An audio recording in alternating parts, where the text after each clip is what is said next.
So guys, now it is a small exercise, so I hope that you all are ready. Let's start with the first one.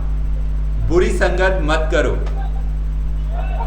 Don't go into bad company. Don't get into bad company. किसी को गाली मत दो. Don't abuse anyone. Don't abuse give anyone. abuse anyone. Don't abuse. Abuse is a verb, so don't abuse anyone. Awesome. गरीबों को मत सताओ. Don't irritate. Don't trouble, है ना? Don't trouble भी बोल सकते हैं. Poor. The poor people. Don't trouble the poor people. भिखमंगे को तंग मत करो.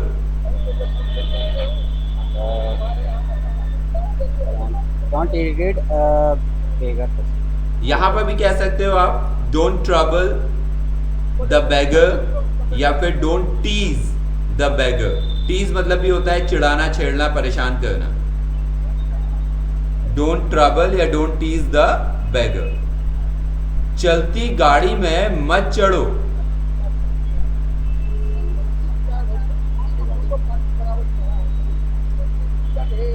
देखो मत चढ़ो को क्या बोलेंगे?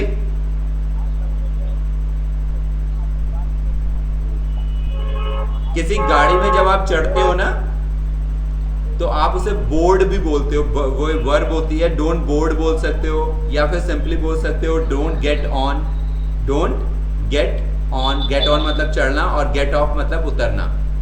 डोंट गेट ऑन आ. अब ये चलती गाड़ी है ना तो यहाँ पे पार्टिसिपल लगाएंगे और बना देंगे moving. Don't get on a moving vehicle. Don't get on a moving vehicle. ठीक है. और अगर उतरो, हम कहें चलती गाड़ी से मत उतरो तो हम बोलेंगे don't get off a moving vehicle. Don't get off O double F वाला आ मूविंग व्हीकल. हरे वृक्ष मत काटो. Don't cut green tree. Don't cut green trees. बूढ़े आदमी को मत सताओ. Don't trouble the old man. Very good Manisha, very nice. तो don't trouble the old man. समय बर्बाद मत करो. Don't waste time. चिड़िया को मत मारो.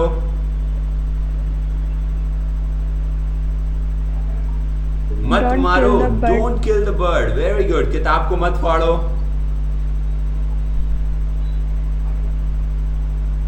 देखो वर्ब नहीं आ रही आपको फाड़ने की. Tear, TEAR. Yeah, don't tear book. Don't tear the book. असावधानी मत बरतो. Favorite. Don't be careless. Don't be careless. Yeah. ठीक है. हल्ला मत करो. Don't be noise. noise. Don't make a noise. मोमबत्ती जलाओ. Mm, जब आप कुछ रोशनी करने के लिए जलाते हैं तो आप उसे लाइट करते हैं. लाइट की second and third form lit होती है, याद रखना. सो मोमबत्ती जलाओ.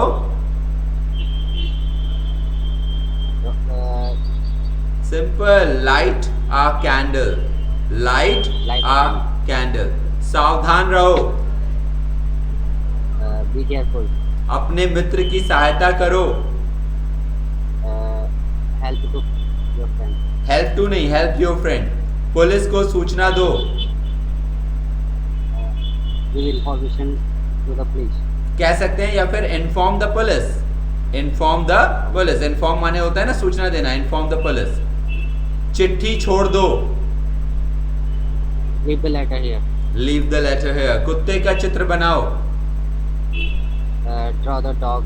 Draw a dog. Draw a dog. मेरे लिए जगह बनाओ.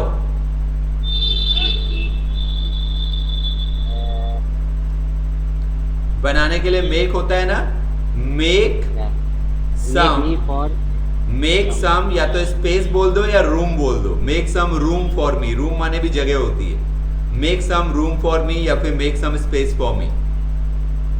Make some room for me या फिर make some space for me. बाजार से सामान खरीदो. सामान को आप गुड्स भी बोल सकते हो और थिंग्स भी बोल सकते हो. buy goods from the market. From the market, इसे छोड़ दो, Leave it here. Leave it. उन्हें खाने को कहो, Call the कॉल की him जगह to आस्क, कुछ करने के लिए कहना आस्क, आस्क देम, और क्या करने के लिए ask them to eat, to eat. Ask them to eat. मुझे अपनी किताबें दें, Give me your books. अपने नौकर को भेज दें, Uh, send send your servant, send your servant. मुझे एक गिलास पानी दें, give me a glass of water. खिड़की बंद कर दें। Close the window. Very good.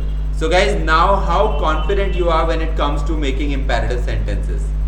इतने sentences करने के बाद आपका confidence level कहाँ है? Out of 1 to 10 में अगर अपने आप को आपको rate करना हो, 1 से 10 में, जहाँ पे 1 का मतलब है बिल्कुल बकवास और 10 का मतलब है बेस्ट, तो कहाँ पर रेट करोगे अपने आप को आप? So 7 point. 7? चलो कोई बात नहीं, you are being honest. And Manisha, how about you? How would you rate yourself? Sir, 5.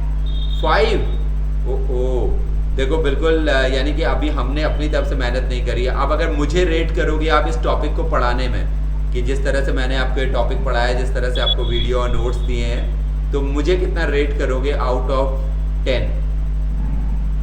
Sir, 100. बहुत बढ़िया, थैंक यू सो मच। तो गाइज मैंने देखिए अपनी तरफ से आपको बहुत सेंटेंसेस करा दिए हैं और हर तरह के सेंटेंसेस करा दिए हैं, है ना? सो जैसे मान लीजिए मैंने कहा वो Yes, भौंकते sir. हुए कुत्ते से, वो भौंक रहे कुत्ते से दूर रहो, तो दूर रहने को बोलते हैं स्टे अवे। और बार्किंग डॉग, वहां पे पार्टिसिपल लगा दिया, कैसा कुत्ता है? भौंकता हुआ। Stay away from the barking dog, stay away from the barking dog.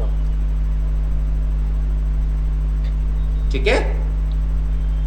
Yes, sir. तो याद रखना ये बहुत इजी सेंटेंसेस होते हैं, और एक बार जब आपको बहुत समझ में आने लगेगी, then you will not stop there. You will be finding it very easy to frame sentences. So imperative sentences mean the sentences that we frame when we have to order, request or suggest something to someone. ये सिर्फ और सिर्फ present में बनते हैं, या तो positive होते हैं, नेगेटिव होते हैं। और गाइस लेट का यूज भी मैंने आपको इसमें बता दिया था, जब हम खुद कोई परमिशन देते हैं या किसी और को परमिशन देते हैं, कुछ करने देते हैं, या फिर हम हक से कोई बात बोलते हैं, जैसे मैं आपके लिए दरवाजा खोल देता हूं, let me open the door for you. मैं सेल्फी ले लेता हूं, let me take the selfie. मैं आपके लिए कुर्सी ले आता हूं, let me bring a chair for you. Chair. आइए मैं आपको दरवाजे तक छोड़ देता हूं, let Let's me go, I will walk you to the door. ये सेंटेंस याद रखना, let me walk you to the door. So guys I hope आप लोग sentence of the day series follow कर रहे होगे और उसमें कमेंट बॉक्स में आंसर कर रहे होगे। आज इवनिंग में मैं चेक करने वाला हूँ और बहुत सारे लोगों को मैं ग्रुप से हटाने वाला हूँ। सो मेक श्योर दैट आपके कमेंट वहां पर हों, और अगर आपकी आईडी किसी और नाम से है तो make sure that you mention your name there. Okay, sir. Alright, तो बनना है फ्लुएंट, तो follow Follow. Excellent. Excellent. Excellent. So, that's it, guys. Have a nice weekend. Sir? We'll catch up on Monday. You want to say something, Manisha? Yes, sir. Yeah, go ahead. Sir, उसे जलेबी खाने दो को क्या बोलेंगे? Let him. हाँ, very good, Viren. बोलो. Let him eat jalebi. Very good. तो jalebi is a proper noun. आप जलेबी बोल सकते हो, समोसा बोल सकते हो. Let him eat jalebis. और यहाँ पे जलेबी की जगह जलेबीज बोल दो, क्योंकि जलेबी क्या होती है? हमेशा राउंड राउंड राउंड राउंड ना, ये एक पीसेस में नहीं होती है। Let him eat jalebis. ठीक है, तो जैसे हम बोलते हैं ना लेट हिम ईट पकौड़ास, तो पकौड़े क्या होता है? हम एक नहीं खाते हैं ना, पकौड़े हम कई सारे खाते हैं, तो पकौड़ास बोल देते हैं वहां पर। तो जलेबीज बोल दो, ठीक है? और अगर आप जलेबी बोल रहे हो तो कोई दिक्कत नहीं है, वो गलत नहीं है। Just an idea that I am giving you. So let him Okay, sir. Eat jalebis. और सेंटेंस बड़ा गजब का पूछा है आपने, किसको खाने दे रही हो आप जलेबी? हाँ सर ऐसे ही ऑलराइट, तो ऐसे ही को इंग्लिश में क्या बोलते हैं? Just like that yes, just like that. तो जब भी आपको बोलना हो ऐसे ही बिना किसी रीजन के, जस्ट लाइक दैट, भूलना नहीं। ओके सर और बाय बाय को hasta la vista. So guys, hasta la vista, will see you on Monday. तब तक के लिए take care, bye bye, have a nice sir, weekend. Sir. Yup, sir मैं बोल रहा था कि जैसे वर्ब होते हैं ना, वर्ब आप कुछ 5 डेली के भेज दो तो उस पर हम सेंटेंस बनाएं डेली के, वो होमवर्क भी हो जाएगा। बहुत बढ़िया, बहुत बढ़िया। अब सुनो ध्यान से मेरी बात, आपको मैंने एक बुक भेजी हुई है। Yes sir. The book name is excellent all new. उसमें पेज नंबर 34 या 35 पे जाओ और आपको पूरी वर्ब की लिस्ट मिल जाएगी वहां पर, जिसमें हिंदी लिखी है, वर्ब लिखी है और उसकी फॉर्म्स लिखी हैं। रोज 5 सेंटेंस बनाओ और जब हम लोग सेशन लेते हैं ना तो बताओ सर मैंने आज ये 5 सेंटेंस बनाए हैं, बताइए सही है। बाकी लोग भी सुनेंगे और उनको भी लगेगा कि हमें भी बनाने चाहिए। मनीषा ऑफलाइन क्लास ज्वाइन और ऑनलाइन ली? हाँ, मनीषा ने ऑफलाइन क्लासेस ली थोड़े time, but because she is busy doing her college, तो she had to continue with the online classes now. Sir yup, तुम मुझ पे यकीन करो, वो जैसा अभी आपने बोला, तुम मुझ पे यकीन करो। Trust me. Believe on me. यहाँ पर आप सिंपली बोल सकते हो trust me guys, okay sir okay है ना। मेरा विश्वास करो, trust me, I am Yes, sir. Very busy today. मेरा विश्वास करो, आज मुझे बिल्कुल Yes, टाइम नहीं है, I am super busy today. तो मेरा विश्वास करो, ओके सर ट्रस्ट मी। अगर ईमानदारी से बोलूं तो टू बी ऑनेस्ट, अगर ईमानदारी से बोलूं तो to be honest, to be honest. अगर बिना डरे बिना हिचकिचाए बोलूं, फ्रैंकली स्पीकिंग, फ्रैंकली स्पीकिंग। तो ये सब फ्रेजेस आप याद रख सकते हो। फ्रैंकली स्पीकिंग, मैंने तुम्हारे जैसा हार्ड वर्किंग व्यक्ति कहीं नहीं देखा। To be honest, I know. आज जो तुमने किया है ना, ये कोई नहीं करता। Thank you so much. Trust me guys, आज मेरे पास बिल्कुल टाइम नहीं है, I am super busy today. इस तरह से आप चीजें बोल सकते हैं। मेरा विश्वास करो, ट्रस्ट मी। अगर ईमानदारी से कहूं तो टू बी ऑनेस्ट, अगर बिना हिचकिचाए Right. कहूं तो फ्रैंकली स्पीकिंग। ठीक है सर जो जहाँ पे Yep. ऑनेस्टी, सर जहाँ पे हम ऑनेस्टी यूज कर रहे हैं वहाँ पे हम लॉयल्टी बोल सकते हैं? नहीं नहीं, लॉयल्टी मतलब होता है विश्वास पात्र किसी का, ऑनेस्ट मतलब ईमानदारी। विश्वास पात्र आप किसी के होते हैं, ईमानदारी आपकी खुद की होती है, या ओके। है ना। लॉयल्टी आपकी किसी के Got प्रति it. होती है ना,